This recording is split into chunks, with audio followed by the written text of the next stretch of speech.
नमस्कार दोस्तों, स्वागत है आपके अपने ताज केयर इंस्टीट्यूट में।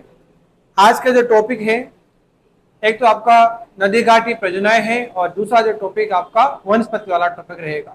और इसमें भी आपके 30 क्वेश्चंस रहेंगे। तो देखते हैं आज क्या क्या क्वेश्चंस है। पहला क्वेश्चन है आपका, पहला क्वेश्चन है इंदिरा गांधी नहर का निर्माण कार्य वर्ष 1958 में प्रारंभ हुआ। तो इंदिरा गांधी नहर जो है, इसका कार्य जो है कहां से प्रारंभ हुआ?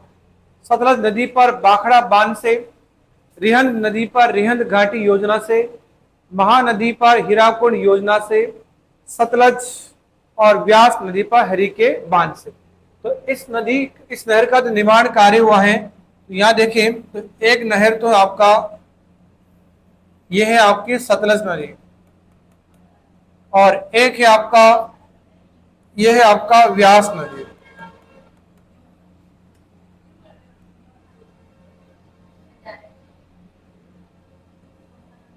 और इन दोनों के संगम पर एक बांध है, और ये बांध जो है इसे कहा जाता है हरिके बैराज। और ये पड़ता आपके फिरोजपुर जिला है,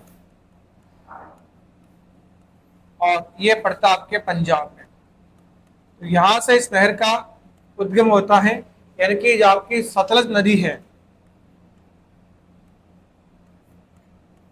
और व्यास नदी के संगम पर जो बांध है आपका, यह है हरिके बैराज। तो यहां से 1958 में इसका नहर का निर्माण कार्य का प्रारंभ हुआ था।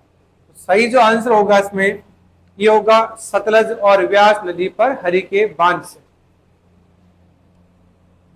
क्वेश्चन नंबर 2 है, राजस्थान के कौन से जिले नर्मदा नहर परियोजना के अंतर्गत शामिल किए गए हैं?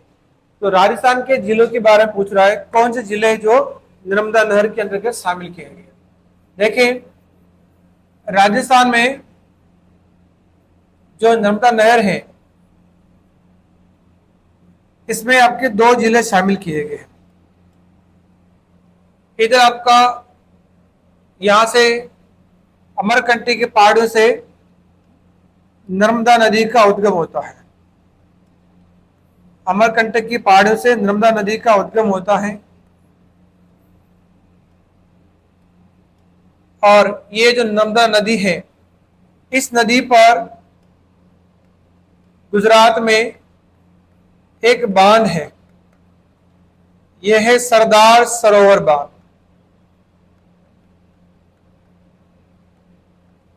सरदार सरोवर बांध, और यहां से एक नहर निकाली गई है।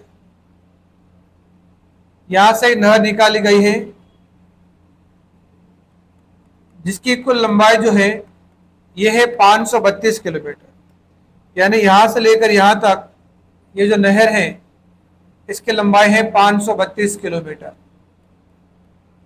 अब राजस्थान में ये जो नहर है, ये 2 जिलों में है। एक जिला तो है आपका जालोर, और एक जिला है आपका बाड़मेर। जालोर और बाड़मेर में ये जो नहर है, इसकी जो कुल लंबाई है, जालोर और बाड़मेर में इस नहर की कुल लंबाई है यह है 74 किलोमीटर।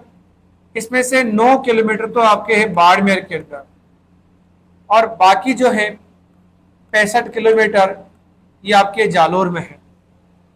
तो इसमें नर्मदा नहर जो परियोजना है, इसके अंतर्गत 2 जिले शामिल किए गए हैं। एक तो आपका जालोर जिला और एक होगा आपका बाड़मेर जिला। तो सही आंसर होगा 3 नंबर, जालोर और आपका बाड़मेर हो जाएगा।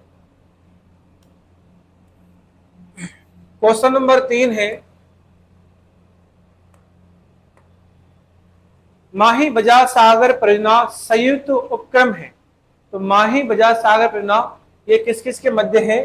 तो मध्य प्रदेश, राजस्थान, गुजरात, राजस्थान, उत्तर प्रदेश, राजस्थान, पंजाब और राजस्थान। तो इसमें सही जो आंसर होगा वो होगा आपका 3 नंबर, यानी कि गुजरात और राजस्थान। तो माही बजाज सागर जो परियोजना है, माही बजाज सागर जो परियोजना है, यह परियोजना बांसवाड़ा जिले के अंदर, बांसवाड़ा जिले के अंदर ये माही नदी पर है। और यह जो परियोजना है ये गुजरात और राजस्थान इन दोनों की संयुक्त परियोजना है। इस परियोजना के अंतर्गत गुजरात और राजस्थान के मध्य 55:45 का हिस्सा है। और यह जो परियोजना है ये आदिवासी क्षेत्र की सबसे बड़ी परियोजना है। और इस परियोजना में सर्वाधिक जो लाभ मिलता है या सर्वाधिक जो लाभान्वित जिला है वो है बांसवाड़ा जिला। क्योंकि ये परियोजना आपके बांसवाड़ा में है तो सबसे ज्यादा लाभ भी किसको प्राप्त होता है, बांसवाड़ा को मिलता है। और बांसवाड़ा में माही नदी पर एक आपका बांध भी है। तो ये बांध जो है यह है माही बजाज सागर बांध। माही बजाज सागर बांध है जो कि राजस्थान का सबसे लंबा बांध है। ये राजस्थान का सबसे लंबा बांध है और लगभग देखें तो 3109 मीटर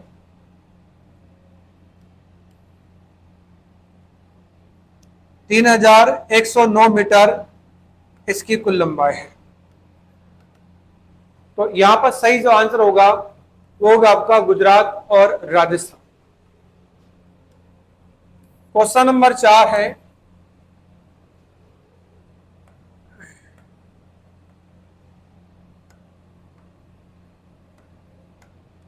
क्वेश्चन नंबर 4 है बिसलपुर परियोजना का संबंध किस नदी से है। तो बिसलपुर परियोजना की बात की है तो यहाँ पर चंबल, बनास, व्यास और जाखम। तो बिसलपुर परियोजना जो है ये आपकी बनास नदी पर है। और यह जो परियोजना है ये टोडा रायसिंह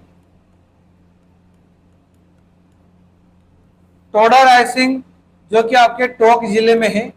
तो टोडा रायसिंह में आपकी ये परियोजना बनी हुई है और ये बनास नदी पर है जिसकी शुरुआत जो है 1988-89 में की गई थी। और ये जो परियोजना है ये राजस्थान की सबसे बड़ी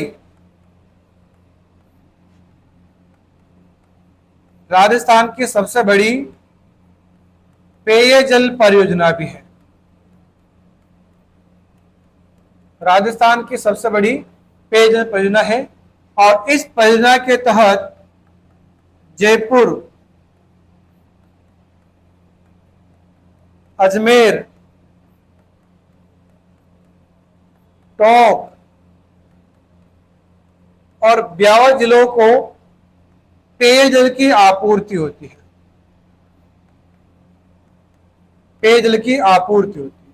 तो ये राजस्थान की सबसे बड़ी परियोजना है। तो इसमें सही आंसर जो होगा वो होगा आपका बनास नदी। क्वेश्चन नंबर 5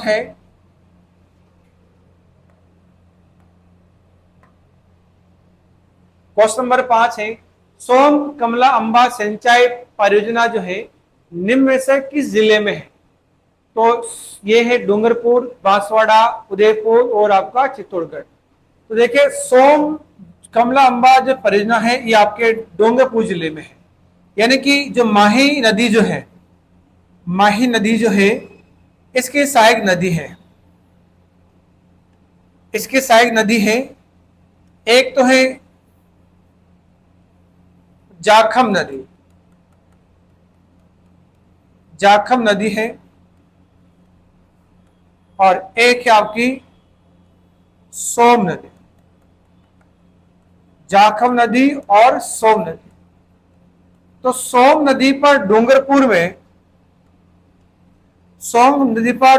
में यहां जो परियोजना है यह है सोम कमला अंबा परियोजना। सोम कमला अंबा परियोजना है। और ये जो परियोजना है यहां पर डूंगरपुर में ये कमला अंबा गांव, डूंगरपुर में जो कमला अंबा गांव है वहां पर यह परियोजना बनाई गई है, जो कि एक मध्यम सिंचाई परियोजना है। तो यह है आपका सोम कमला अंबा परियोजना है। तो इसमें सही आंसर जो होगा वो होगा डूंगरपुर जिला। क्वेश्चन नंबर 6 है,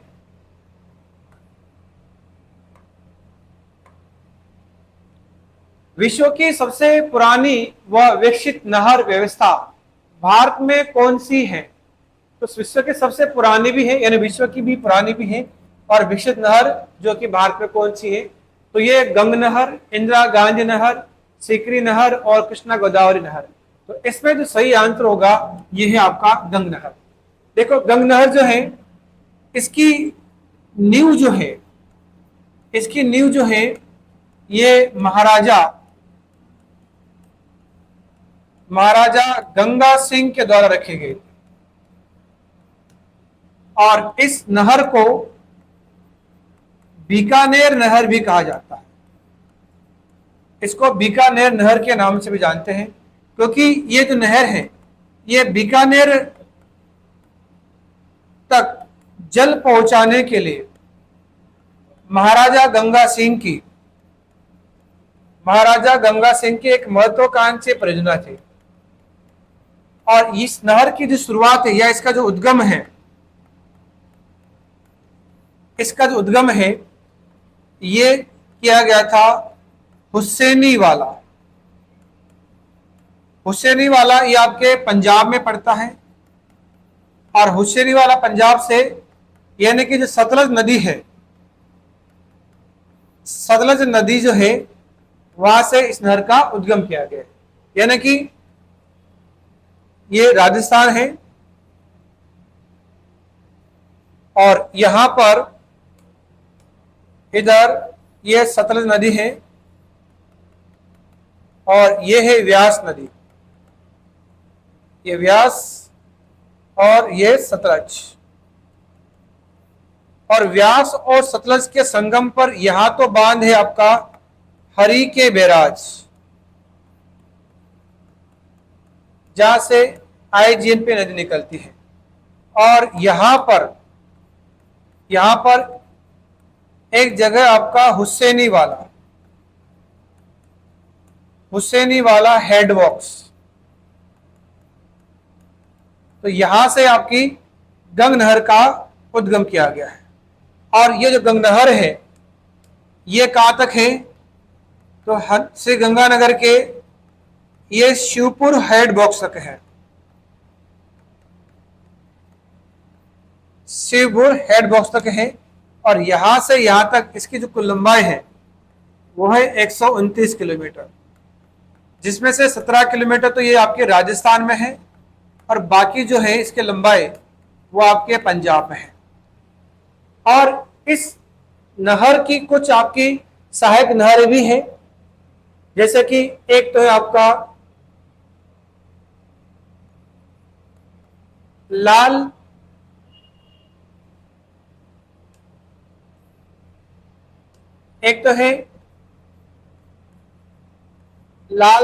नहर, लालगढ़ नहर, एक है आपका करणी नहर, एक है समेजा नहर और एक है आपका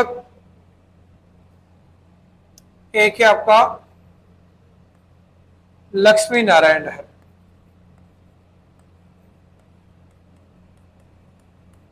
ये जो है ये गंग नहर की क्या है? वितरिकाएं मानी जाती है। गंग नहर की क्या है? ये वितरिकाएं हैं। और ये जो नहर है इसकी शुरुआत जो है कहां से की गई थी आपके? ये की गई थी आपके हुसैनी वाला से, और कहां तक आपका? ये है शिवपुर हेड। तो ये क्या है? ये भारत की या राजस्थान क्या है? विश्व की क्या है? ये सबसे पुरानी नहर परियोजना है। तो इसमें जो सही आंसर जो होगा वो होगा आपका गंग नहर, 1 नंबर सही आंसर हो जाएगा। क्वेश्चन नंबर 7 है, सिद्धमुख नहर परियोजना को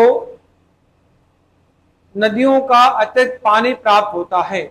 सिद्धमुख नहर, अब सिद्धमुख नहर जो है इसका वर्तमान में जो है नाम चेंज हो गया, इसको राजीव गांधी नौहर परियोजना हो गया। और इसमें जो नदियों का जो जल का यूज होता है वो कौन सा है, तो इसमें है आपका रावी और व्यास, यानी कि बारिश के समय जो नदियों का जो अतिरिक्त जल है उसका यूज करने के लिए इस परियोजना का निर्माण किया गया है। और इस परियोजना के तहत यानी कि हनुमानगढ़ और जो चूरू है इनकी जो तहसीलें हैं, जैसे एक आपका तारानगर है, सहवा है, इन तहसीलों को सर्वाधिक लाभ प्राप्त होता है। तो सिद्धमुख नहर जो है ये रावी और व्यास नदियों के अतिरिक्त जल का प्रयोग करने के लिए इसका निर्माण किया गया है। तो सही आंसर होगा 1 नंबर रावी व्यास। क्वेश्चन नंबर 8 है, जाखम सिंचाई परियोजना राजस्थान के किन जिलों को सिंचाई सुविधा प्रदान करती है? जाखम सिंचाई परियोजना, अब जाखम सिंचाई परियोजना जो है ये जाखम नदी पर है। ये कहां पर है? ये आपकी जाखम नदी पर है। और जाखम नदी पर एक बांध है आपका, जाखम नदी पर एक बांध है, इसे कहा जाता है जाखम बांध। और ये जो बांध है ये है प्रतापगढ़ में। और इस बांध की विशेषता क्या है कि ये बांध जो है ये राजस्थान का सबसे ऊंचा बांध है। राजस्थान का सबसे ऊंचा बांध है जो कि 81 मीटर है। तो इसमें कौन कौन से जिले को सिंचाई सुविधा उपलब्ध होती है? तो इसमें जो सही आंसर होगा वो होगा आपका उदयपुर, चित्तौड़गढ़ और प्रतापगढ़। क्योंकि प्रतापगढ़ जो जिला है इसके ऊपर आपका चित्तौड़गढ़ हो जाएगा और इधर जो है आपका उदयपुर जिला है। ठीक है, तो इन 3 जिलों को इससे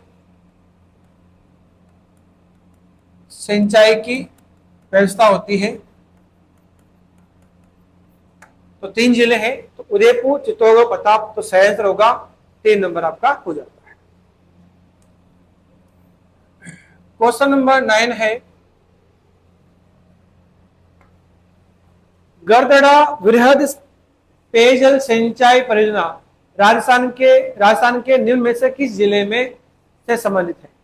तो ये बूंदी है, बारा है, कोटा है, झालावाड़। तो गरदड़ा जो है ये मध्यम सिंचाई परियोजना है, तो ये बूंदी जिले से संबंधित है। तो सही आंसर होगा इसमें 1 नंबर बूंदी। क्वेश्चन नंबर 10, असंगत युग्म को छांटिए। असंगत का है तो नदी घाट की परियोजना और सहयोगी राज्य। तो इसमें असंगत कौन सा है? तो बाखड़ा नांगल जो है इसमें पंजाब, हरियाणा, राजस्थान। तो पंजाब, हरियाणा, राजस्थान की संयुक्त परियोजना है, तो यह तो सही है। चंबल जो है ये आपका मध्य प्रदेश और राजस्थान, ये भी सही है। व्यास पंजाब, राजस्थान, हरियाणा, ये हरियाणा है, उत्तर प्रदेश नहीं है। ये पंजाब, राजस्थान व हरियाणा की यह संयुक्त परियोजना है। और माहे बजा सागर ये गुजरात, राजस्थान की भी सही। तो इसमें जो असंगत होगा वो कौन सा होगा? व्यास, यानी कि पंजाब, राजस्थान और उत्तर प्रदेश हो जाएगा। क्वेश्चन नंबर 11, क्वेश्चन नंबर 11 है आपका,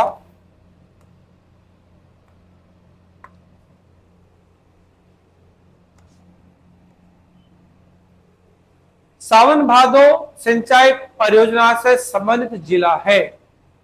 तो सावन भादो से संबंधित कौन है आपका? बारा, उदयपुर, अजमेर, कोटा। तो ये आपका ये लघु सिंचाई परियोजना है, सावन भादो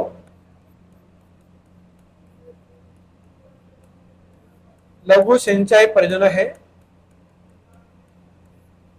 जो कि सावन भादो गांव में है, और ये गांव आपके कोटा में है। तो इसका संबंध किस हो जाएगा? कोटा से। सही आंसर आपका कोटा हो जाएगा। क्वेश्चन नंबर 12 है, बहुउद्देश्य नदी घाटी परियोजनाओं को आधुनिक भारत का मंदिर किसने कहा? बहुउद्देश्य नदी घाटी परियोजनाओं को आधुनिक भारत का मंदिर किसने कहा? तो पहला है पंडित जवाहरलाल नेहरू, डॉक्टर राजेंद्र प्रसाद, इंदिरा गांधी और महात्मा गांधी। तो इसको कहने वाले कौन थे आपके? ये थे पंडित जवाहरलाल नेहरू, और इन्होंने सबसे पहले नदी घाटी परियोजनाओं को आधुनिक भारत का मंदिर कहा था। सही आंसर होगा 1 नंबर, पंडित जवाहरलाल नेहरू।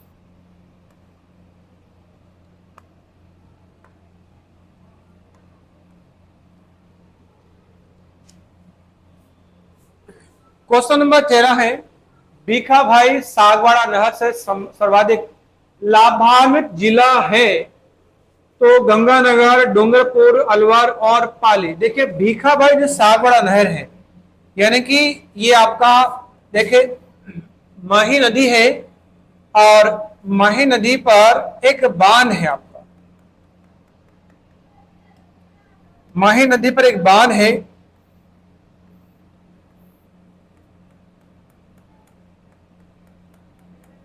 यह है माही कागदर पिकअप।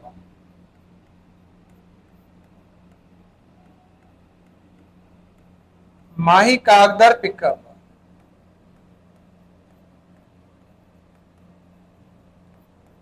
ये आपके बांसवाड़ा में ही है, और इससे ऊपर एक बांध और है,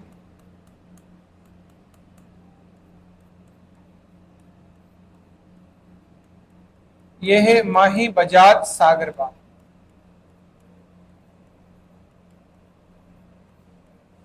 और यह भी आपके बांसवाड़ा में, ठीक है। और माही कागदर पिकअप बांध जो है, इस बांध से सिंचाई की दृष्टि से 2 नहरें निकाली गई। सिंचाई की दृष्टि से 2 नहरें निकाली गई हैं।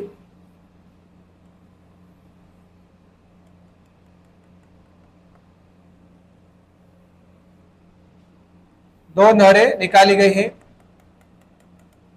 एक तो है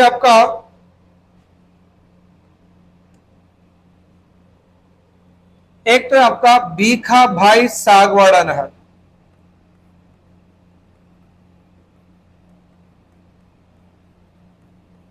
भीखाभाई सागवाड़ा नहर, और एक है आनंदपुरी नहर।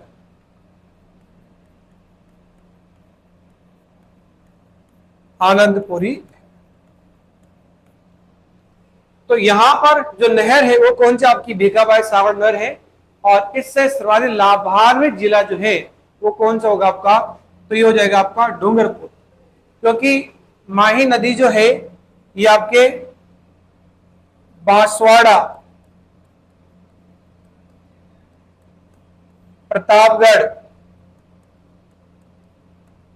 और डूंगरपुर जिलों में बहती है। तो यहां सर्वाधिक लाभ जो होगा वो किसको होगा? डूंगरपुर को। तो सही आंसर हो जाएगा 2 नंबर, डूंगरपुर। नेक्स्ट है क्वेश्चन नंबर 14।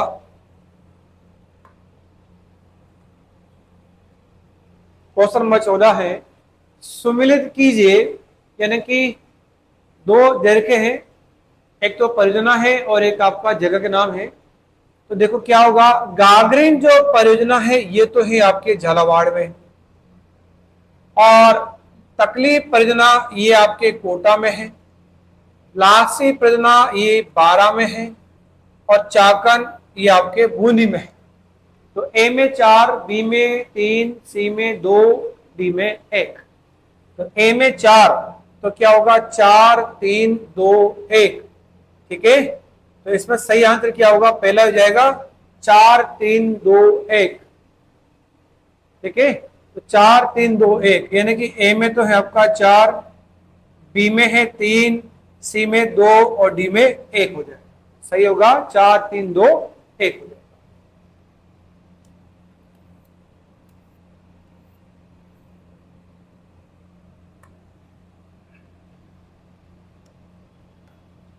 क्वेश्चन नंबर 15 है, कथन 1 है, चंबल नदी से होने वाले भूक्षरण और बाढ़ की समस्या के समाधान के लिए प्रथम चरण में मध्य प्रदेश के मंदसौर जिले में गांधी सागर बांध का निर्माण किया। यहाँ पर प्रथम चरण की बात की है, तो प्रथम चरण में मध्य प्रदेश में आपका गांधी सागर बांध बना है। सही है, क्योंकि गांधी सागर बांध का निर्माण आपका पहले चरण में हुआ था। और कथन 2 क्या है कि दूसरे चरण में राजस्थान के चित्तौड़गढ़ जिले में रावत भाटा में राणा प्रताप सागर बांध का निर्माण किया गया। ठीक है, ये भी सही है, क्योंकि राणा प्रताप सागर बांध का निर्माण जो है ये दूसरे चरण में हुआ था।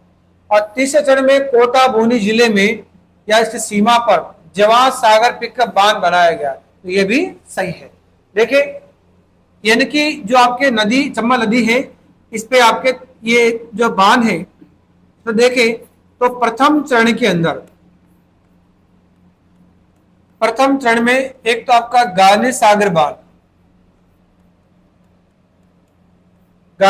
बांध और दूसरा आपका कोटा बैराज, इन दो का निर्माण जो है प्रथम चरण में किया था। और द्वितीय चरण में यह किया गया था राणा प्रताप सागर बांध।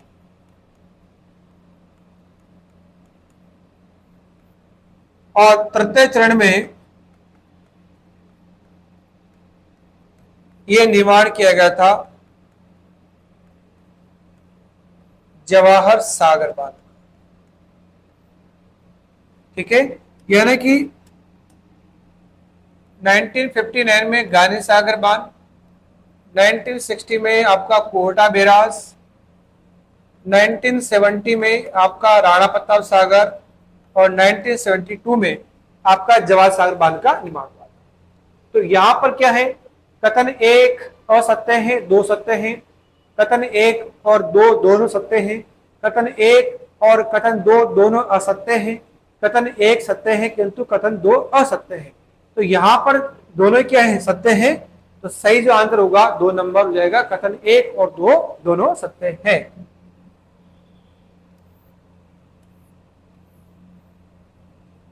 क्वेश्चन नंबर 16 है,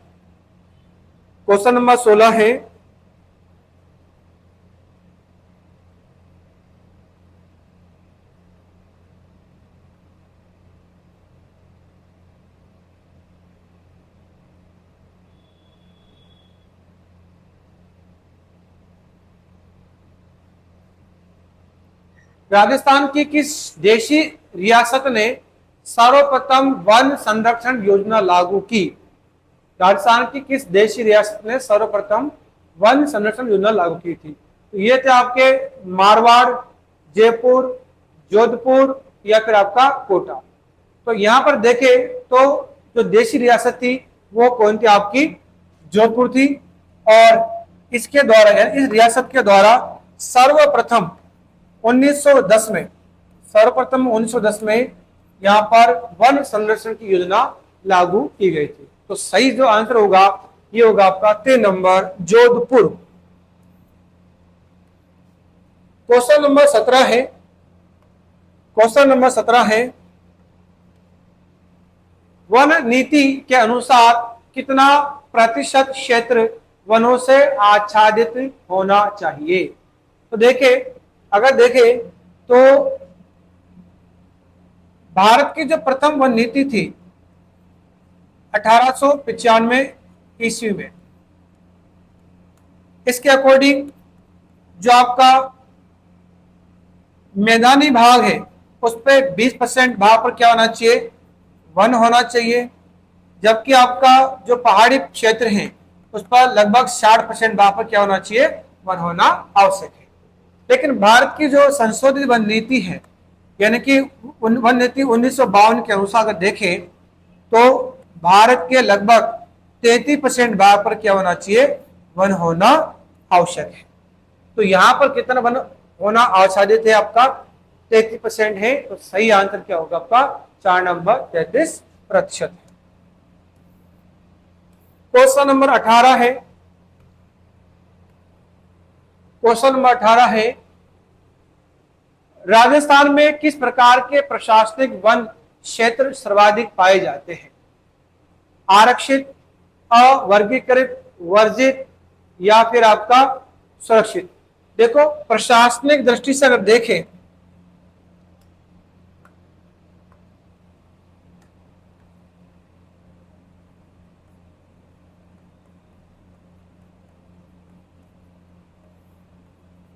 प्रशासनिक दृष्टि से देखें तो जो वन है आपके, ये 3 प्रकार के वन होते हैं। एक तो होते हैं आपके आरक्षित, एक तो होते हैं आरक्षित वन, एक होते हैं सुरक्षित वन,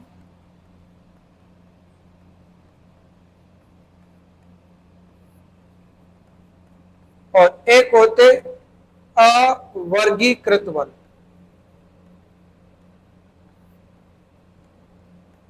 आरक्षित वन, सुरक्षित वन और एक होते हैं आपकी अवर्गीकृत वन होते हैं।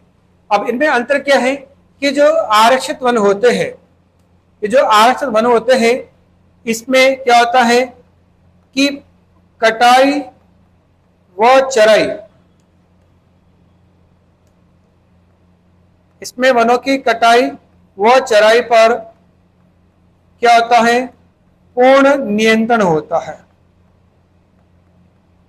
पूर्ण नियंत्रण होता है। यानी यहां पर आप किसी प्रकार की कटाई या चराई नहीं कर सकते हैं। जबकि जो सुरक्षित वन होते हैं इनमें क्या होता है कि कटाई व चराई पर, कटाई व चराई पर अनुमति की आवश्यकता होती है।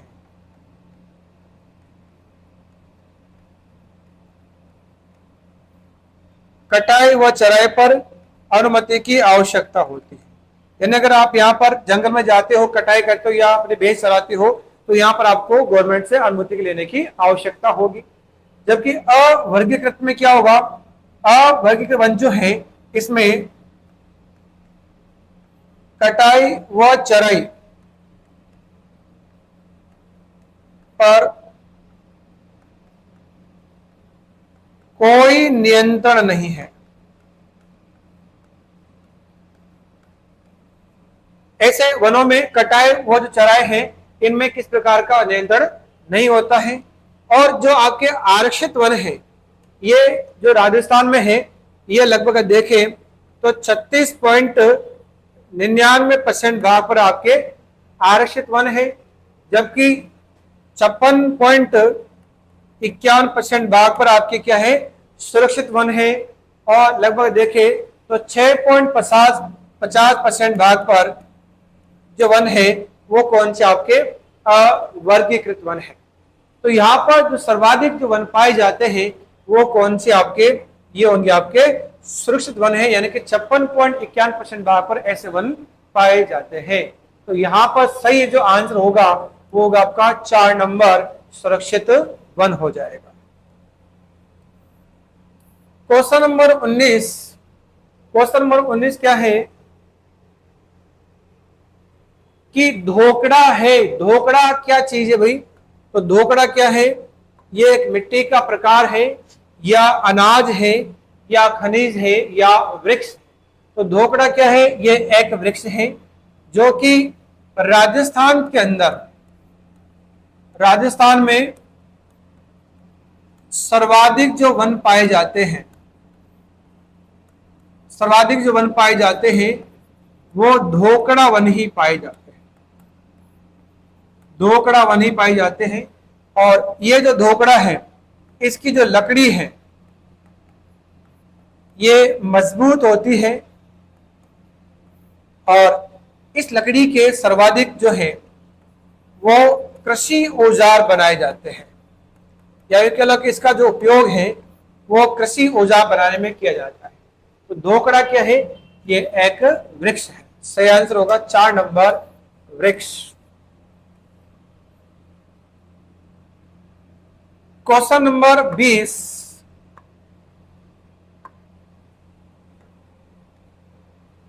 क्वेश्चन नंबर 20 है सेवण, धामन और कराद। कराद है, ये कराद है। तो सेवण, दामन, कराद क्या भाई? नौक नृत्य के प्रकार है, मरुस्थल मृदा है, घास के प्रकार है, या राजस्थानी चित्रकला या पेंटिंग रूप के प्रकार है। तो सेवण, दामन, कराद क्या है? ये आपके घास के प्रकार है। राजस्थान में सर्वाधिक, यानी कि पश्चिम राजस्थान की अगर बात करें, पश्चिम राजस्थान में सर्वाधिक जो घास पाई जाती है वो कौन सी आपकी? ये है आपकी सेवण घास।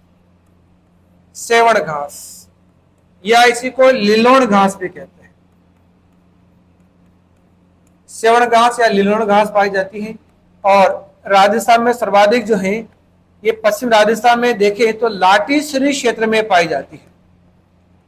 लाटी श्री क्षेत्र में पाई जाती है। और यह घास जो है इसको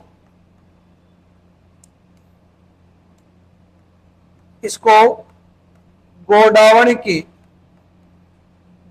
की शरण स्थली या प्रजनन स्थली भी कहते हैं, क्योंकि गोडावण जो है इस घास के अंदर अपने बच्चों को या अंडों को जन्म देता है, तो उसको गोडावण की शरण स्थली भी कहते हैं। जबकि धामण घास जो है ये इसका ये जो है ये जयपुर में सर्वाधिक पाई जाती है, और यह जो है लवणता को कम करने में इसका उपयोग लिया जाता है। करारती घास या, तो यहां पर सही आंसर क्या होगा? यह घास के प्रकार है, तो आंसर नंबर 3 सही होगा। नेक्स्ट है आपका क्वेश्चन नंबर 21। क्वेश्चन नंबर 21, निम्न में से कौन सा कथन राजस्थान के सूखे टीक के जंगलों के संदर्भ में सही नहीं है? नहीं है। टीक, टीक मतलब क्या होगा? यानी कि सागवान। अब क्या क्या नहीं है? ये जंगल राज्य के दक्षिणी एवं दक्षिणी पूर्वी हिस्सों में स्थित है। ठीक है। सागवान राजस्थान में सर्वाधिक जो है ये राजस्थान के दक्षिण और दक्षिण पूर्व क्षेत्र में पाए जाते हैं। यानी दक्षिण और दक्षिण पूर्व इस क्षेत्र में जो है सागवान जो है वो आपका सर्वाधिक मात्रा में पाए जाते हैं। तो ये तो सही है आपका पहला। दूसरा, इन क्षेत्रों में वार्षिक वर्षा वृष्टि 150 से 200 सेंटीमीटर तक होती है, जबकि वार्षिक वर्षा इतनी नहीं होती आपके क्षेत्र में। तो थर्ड देखते हैं, सामान्यतः इन वृक्षों की ऊंचाई 913 मीटर पर होती है। ठीक है। सागवान के जो वृक्ष हैं लगभग देखें तो इनकी ऊंचाई 913 मीटर तक हो सकती है, तो ये भी आपका सही है। और चौथा है, टीक की लकड़ी व्यवसायिक रूप से उपयोगी है एवं इसका प्रयोग फर्नीचर बनाने, दरवाजों की चौखट और खिड़कियों और गृह निर्माण में होता है। ये भी सही है, क्योंकि सागवान का जो सर्वाधिक उपयोग होता है ये कह सकते हो कि सागवान प्रकार से इमारत की लकड़ी है, तो इसका उपयोग दरवाजे बनाने, खिड़की बनाने या चौखट बनाने में इसका प्रयोग किया जाता है। इसके अलावा आपके अन्य फर्नीचर से बनाए जाते हैं। तो इसमें संदर्भ में नहीं है, तो वो कौन सा होगा आपका? 2 नंबर, यानी कि इस क्षेत्र में 150 से 200 सेंटीमीटर वर्षा तक होती है, ये सही नहीं होगा। तो आंसर नंबर 2। क्वेश्चन नंबर 22 है आपका।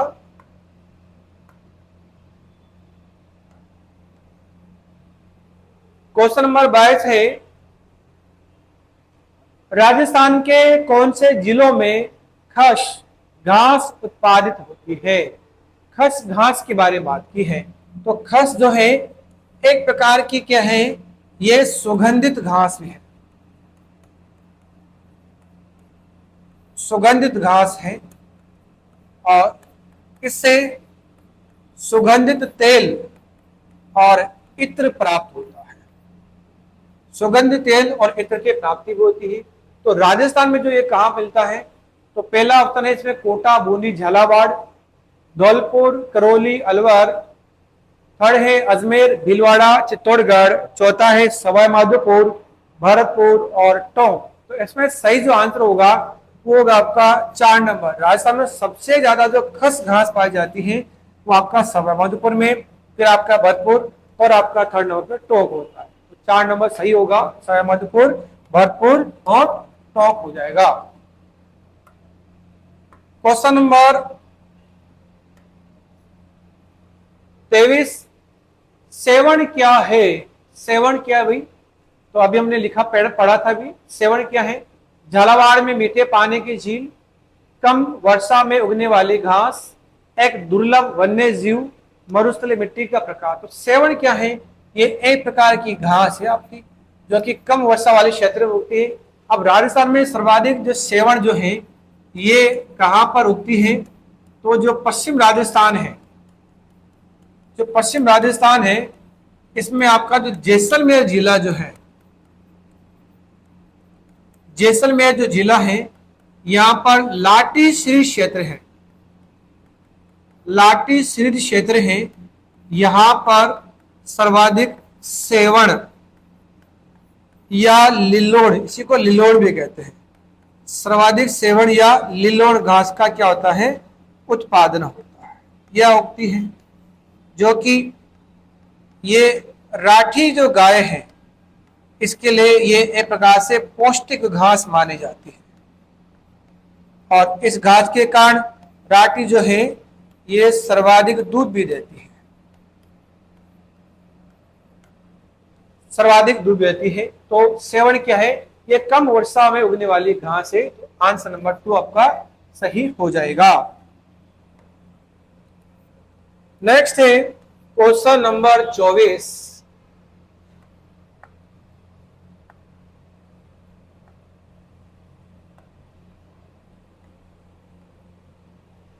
क्वेश्चन नंबर 24 क्या है? राजस्थान में पाए जाने वाले पलास के वनों की विशेषता है। पलास, पलास के वन की बात की, पलास या इसी को ढाक भी कहते हैं, या इसी को ही क्या कहते हैं? जंगल की आग के नाम से भी जानते हैं, जंगल की आग। क्योंकि पलास के जो जो फूल है ये रंग बिरंगे होते हैं, यानी इसके अंदर लाल, पीला और केसरिया जो रंग है ये सर्वाधिक होता है। और दूर से देखने पर ऐसा लगता है कि जैसे जंगल में क्या लग गई हो, आग लग गई हो, तो उसको जंगल की आग भी कहा जाता है। तो इसमें विशेषता क्या है? ये वन उन क्षेत्रों में फैले हैं जहां धरातल पथरीला एवं कठोर है। सही है, क्योंकि ऐसे वृक्ष जो है ये ज्यादातर आपके पथरीले क्षेत्र में पाए जाते हैं। पथरीले क्षेत्र होते हैं या पठारी क्षेत्र होते हैं या कठोर क्षेत्र होते हैं, इनमें इस प्रकार के वृक्ष ज्यादा मिलते हैं। तो ये तो आपका सही होगा। दूसरा है ये पहाड़ियों के उन क्षेत्रों में प्रचुर मात्रा में पाए जाते हैं जहां पठारी भूमि है। तो जहां पठारी भूमि है वहां पर ज्यादा मिलेंगे, तो सेकंड भी आपका सही होगा। इस प्रकार के वन केवल माउंट आबू क्षेत्र में पाए जाते हैं, नहीं, ऐसे वन जो है राजस्थान के लगभग सभी पठारी या पथरीले क्षेत्र में पाए जाते हैं। तो ये दूसरा तो सही नहीं होगा। चौथा है ये वन मैदानों में भी पाए जाते हैं। ठीक है, सही बात है, ये मैदानों में पाए जाते हैं जहां पर क्या होते हैं? कंकड़ और मृदा कम मात्रा में पाई जाती है, यानी कंकरीले क्षेत्र जो भूमि है, पठारी भूमि के लोग, वहां पर इस प्रकार के वन ज्यादा मिलेंगे। तो ये भी आपका सही होगा। तो सही क्या है इसके अंदर? 1, 2 और 4, 1, 2 और 4, 1, 2, 4, 1, 2, 4, इसमें 4 नंबर सही हो जाएगा। 1, 2 और 4 सही होगा। क्वेश्चन नंबर है 25। क्वेश्चन नंबर है आपका 25।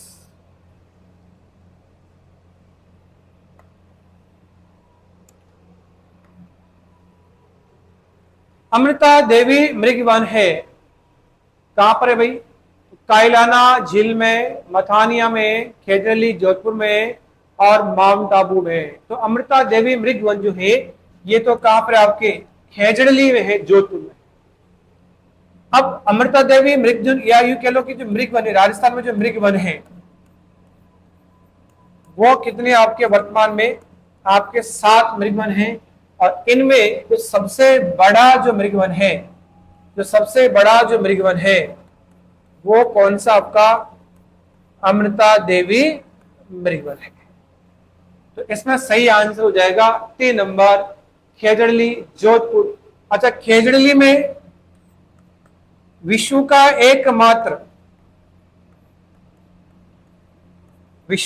एकमात्र वृक्ष मेला भी लगता है। विश्व का एकमात्र वृक्ष मेला लगता है आपका खेजड़ली जोधपुर में है। और ये जो मेला है ये अमृता देवी से संबंधित है। तो यहां आंसर होगा आपका 3 नंबर जोधपुर। क्वेश्चन नंबर 26 है,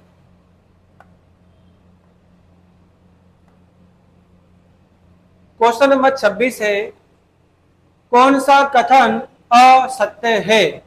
असत्य की बात की है यहां पर। तो जवाहर सागर अभ्यारण्य कोटा, बूंदी, चित्तौड़गढ़ में है। दूसरा, केसरबाग वन्य जीव अभ्यारण्य धौलपुर में है। तीसरा है, अर्ध उष्ण कटिबंधीय सदाबहार वनों को मानसूनी वन भी कहते हैं। और राजस्थान का कल्प वृक्ष रोहिड़ा है। तो इनमें से कौन सा असत्य है? तो देखिए, पहले की बात करें तो पहला तो सत्य है, क्योंकि जवाहर सागर बांध जो है या सॉरी अभ्यारण्य जो है ये आपके कोटा, बूंदी और आपके चित्तौड़गढ़ तीनों में फैला हुआ है। तो ये तो आपका सत्य है। और केसरबाग जो वन्य जीव अभ्यारण्य है ये आपके धौलपुर में है, तो ये भी आपका सत्य है। और अर्ध उष्ण कटिबंधीय सदाबहार वनों को मानसूनी वन भी कहते हैं, सही बात है, ये भी सही है। और राजस्थान का कल्प वृक्ष रोहिड़ा, रोहिड़ा को नहीं कहते हैं, राजस्थान का कल्प वृक्ष कहा जाता है खेजड़ी को। तो यहां पर असत्य कथन कौन सा होगा? 4 नंबर, राजस्थान का कल्प वृक्ष रोहिड़ा है, ये सही नहीं है। कौन है? खेजड़ा है। फिर देखिए नेक्स्ट क्वेश्चन है आपका 27वां नंबर का, विश्व पर्यावरण दिवस कब मनाया जाता है? तो विश्व पर्यावरण दिवस देखें तो 5 मई, 5 जून, 22 मार्च या 22 अप्रैल। तो विश्व पर्यावरण दिवस जो है ये कब मनाते हैं? ये मनाते हैं आपके 5 जून को। विश्व पर्यावरण दिवस ये मनाते 5 जून को, जबकि 5 मई को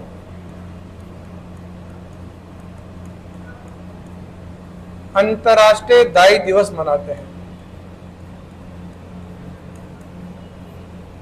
और 22 मार्च को विश्व जल दिवस, 22 मार्च को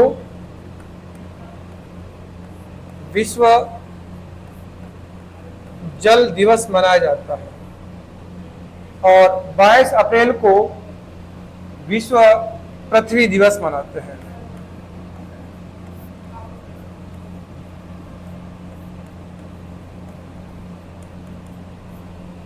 तो यहां सही जो आंसर होगा 5 जून, 2 नंबर सही हो जाएगा। क्वेश्चन नंबर है 28, कांग्रेस घास क्या है? कांग्रेस घास क्या है? देखें, ये एक खरपतवार, एक फल, एक उपयोगी घास, एक परियोजना। तो कांग्रेस घास क्या है? ये एक प्रकार की खरपतवार घास है। अच्छा, कांग्रेस घास को गाजर घास भी कहते हैं, इसको गाजर घास भी कहा जाता है। और ये जो घास है ये इससे सर्वाधिक जो प्रभावित जिला है ये कौन सा जिला आपका? ये है जयपुर जिला। और इस घास से चर्म रोग या अस्थमा जैसी बीमारियां भी होती है। और यह घास जो है ये अमेरिका से जब गेहूं आयात हुए थे तो उस समय उनके साथ उसका आयात भी हो गया। तो कांग्रेस घास क्या है? एक प्रकार की खरपतवार है। तो आंसर नंबर 1 सही होगा। क्वेश्चन नंबर है 29।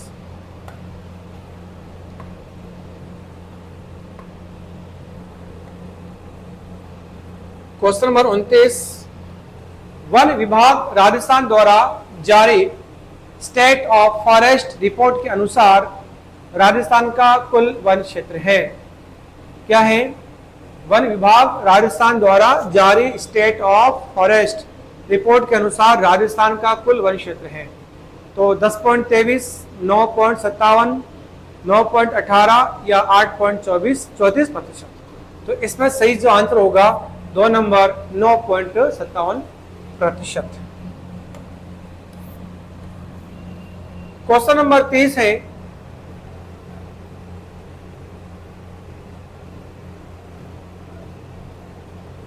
क्वेश्चन नंबर 30 है, निम्न में से कौन सा जिलों का समूह राजस्थान में सर्वाधिक कुल वन क्षेत्र घेरता है? तो इनमें सर्वाधिक कौन सा वन समूह होगा? पहला इसमें उदयपुर, चित्तौड़गढ़, बारां, करौली। दूसरा है उदयपुर, चित्तौड़गढ़, झालावाड़, टोंक। तीसरा है बूंदी, बांसवाड़ा, डूंगरपुर, झालावाड़। चौथा है अलवर, सिरोही, जोधपुर और आपका जयपुर।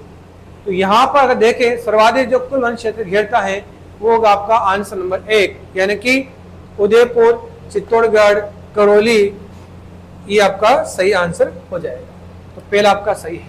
यानी उदयपुर में देखें तो उदयपुर जो है ये लगभग आपका 4161.92 वर्ग किलोमीटर में फैला हुआ है। यहाँ पर वन फैले हुए हैं। जबकि चित्तौड़गढ़ की बात करें, चित्तौड़गढ़ में जो वन क्षेत्र है वो कितना आपका 1789.0.2 वर्ग किलोमीटर में आपका वन क्षेत्र है। जबकि 12 की बात करें तो 12 में जो वन क्षेत्र है वो है 2250.02 वर्ग किलोमीटर। और करौली की बात करें 056 वर्ग किलोमीटर है। जबकि करौली की बात करें तो करौली में जो वन क्षेत्र है आपका यह है आपका 1810.76 वर्ग किलोमीटर है। 1810.76 वर्ग किलोमीटर। तो यहां जो सही आंसर होगा वो होगा आपका 1 नंबर उदयपुर, चित्तौड़गढ़, बारां और करौली आपका सही हो जाएगा। तो आज के 30 क्वेश्चंस हैं। आशा करता हूँ आपको समझ में आए होंगे। आज के लिए थैंक यू, धन्यवाद।